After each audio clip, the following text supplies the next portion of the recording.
Hello guys, magmarites muna tayo. Natatawa ako kasi binabalitaan niya ako kahapon na matutuloy daw talaga yung kasal niya yung writing. So nagulat ako na dumating siya mga alas 10 ng gabi. So dumating siya na madaling araw mga alas 2. Alas 2 dito. 2 AM dito. So hindi ko na napansin na may makeup na pala siya. So kaninang umaga nung ginising ko na parang nasubraan ata sa makeup kasi yung pilok niya parang nagagano sobra-sobra. Nagugulat talaga kasi ginaganon ko talaga kung anong nangyari. Gumanon pa rin yung bato.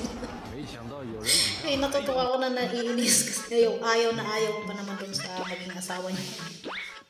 Ay, yun talaga guys. So, sobrang excited sa Friday pa yung kasal niya. Pero Wednesday pa lang nagpa-makeup na siya. Mairis pa yung makeup niya, di ba? Bye-bye, mga tagal. Maritis talaga ako kasi wala akong kapagsabihan.